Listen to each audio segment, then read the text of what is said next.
الحمدللہ رب العالمین الصلاۃ والسلام اما بعد ومن مات ولم یعرف امام زمانہ فقد مات میتۃ جاہلیہ۔ حدیث میں آیا ہے کہ جو شخص بھی اپنے زمانے کے امام کو پہچانے بغیر مر جائے اس کی موت کیا ہوگی؟ جاہلیت کی موت ہوگی۔ اور زمانے کا امام کون ہے؟ امام زمانہ جو حجت ہے۔ اللہم صلی علی محمد محمد وآل محمد۔ آپ یہ جو مسجد دیکھ رہے ہیں اس مسجد کا نام ہے مسجد جمکران۔ یہ فاطمہ معصومہ کے روضے سے 8 کلومیٹر کی دوری پہ ہے۔ جمکران یہ ایک گاؤں تھا اور اب یہ شہر میں مل گیا ہے، تو اس کا نام مسجد تو مسجد ہے لیکن اسے مسجد جمکران کے نام سے یاد کیا جاتا ہے۔ اور یہ مسجد کس بنا پہ بنی ہے؟ یہ مسجد بنی ہے امام زمانہ علیہ السلام خواب میں آئے ایک شخص کے جس کا نام حسن تھا، اور امام زمانہ نے اس سے کہا کہ یہاں پر ایک مسجد تعمیر کرو، جبکہ جنگل تھا اور یہاں پہ لوگ کھیتی باڑی کیا کرتے تھے۔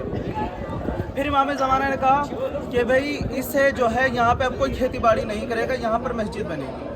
اور روایت کے مطابق ملتا ہے کہ وہ جو آخری دروازہ ہے وہاں پہ لاسٹ میں، وہاں سے علماء نے امام زمانہ کو بھی دیکھا ہے کئی بار آتے جاتے۔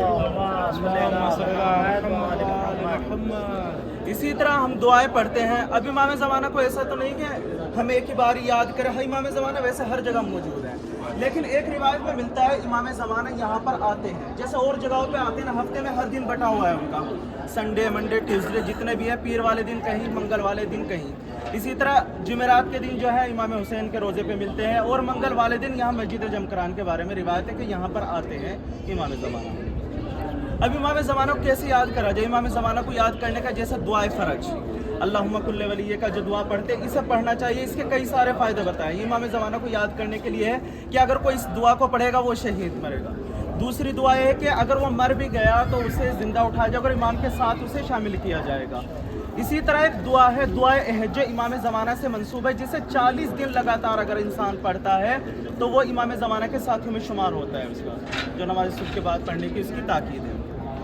اب امام زمانہ کو ہم جب دل سے یاد کریں گے، امام زمانہ جب یہ ہمارے سامنے آئیں گے اور ہماری مدد کریں گے، لیکن ہم امام زمانہ کو دل سے نہیں کرتے۔ اسی طرح ایک اور روایت میں ملتا ہے، یہی کہ ایک عالم ہے، انہوں نے اپنی کتاب میں لکھا ہے، آیت اللہ بہجت نے، وہ فرماتے ہیں کہ ایک شخص آئے، انہوں نے اپنی کتاب میں لکھا ہے، ایک شخص ایک جوان ایک عالم کے پاس آتا ہے اور کہتا ہے کہ میں امام زمانہ سے ملاقات کرنا چاہتا ہوں، میں کیا کروں؟ اب عالم جو کہتے ہیں کہ ایسا کرو، رات میں تیز نمک والا کھانا کھا کر سو جاؤ۔ وہ کہنے لگا کہ بھئی امام زمانہ سے ملاقات کرنے کا کیا اس میں رول ہے؟ نے کہا نہیں، تم کھانا کھاؤ اور سو جاؤ۔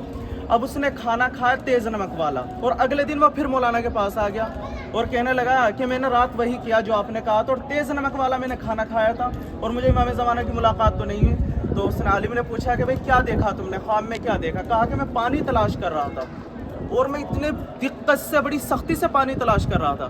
تو اسی وقت عالم نے کہا ایسے امام زمانہ کو تلاش کرو جیسے تم پانی کو تلاش کر رہے ہو، اس طرح سے پانی کو تلاش کرو۔ پھر عالم کے پاس دوسرا جوان آتا ہے، دوسرا جوان کہتا ہے کہ میں یہ حادثات والی موت نہیں مرنا چاہتا، میں کیا کروں؟ یہ جو حادثات ہو جاتے، ایکسیڈنٹ ہو جاتے، ویسی موت ہو جاتی، میں موت نہیں مرنا چاہتا۔ تو اس وقت عالم نے اس جوان سے کہا کہ اے جوان، تم روز وقت کے امام کو سلام کیا کرو، روز صبح میں اٹھ کر۔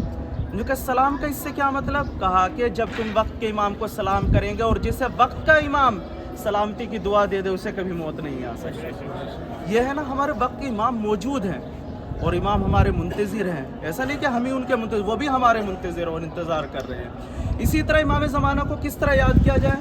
وہ الگ الگ طریقے ہیں اور ہمیں امام زمانہ کو ہر وقت یاد کرتے ہیں اور کرنا بھی چاہیے۔ کیسے کرنا چاہیے؟ جیسے ہے کہ زیارت عاشورہ، اگر انسان 40 دن لگاتار زیارت عاشورہ پڑھتا ہے، آپ نے سنا بھی ہے، اس کی دعا قبول ہو جاتی ہے۔ ایک جوان ہے جسے ایک عالم نے کہا کہ تم 40 دن لگاتار حرم امام حسین علیہ السلام میں زیارت عاشورہ پڑھو، تم امام زمانہ سے مل لو گے، تمہاری امام زمانہ سے ملاقات 100% ہو جائے گی۔ اب اس نے 40 دن کا عمل کیا، گنہگار تھا۔ 39واں دن جیسے ہی آیا، اب وہ کہنے لگا کہ اب کیا کروں، لگتا ہے میرے گناہ زیادہ ہو گئے، اب تک بھی امام نہیں آئے، مجھے 39 دن ہو گئے یہاں پر، امام کیوں نہیں آ رہے، کیا وجہ ہے؟ اب 40واں دن ہوا، اب وہ افسردہ ہو گیا، دل اس کا گھبرا گیا کہ میرے اندر ہی کوئی کمی ہے جو امام مجھ سے ملنے نہیں آیا، اور میں نے زیارت عاشورہ کا عمل بھی کر لیا ہے۔ اب وہ کیا کرا، اس نے 40واں دن جب پورا ہوا، گھوڑا لیا اپنا، واپسی کی طرف آ رہا تھا،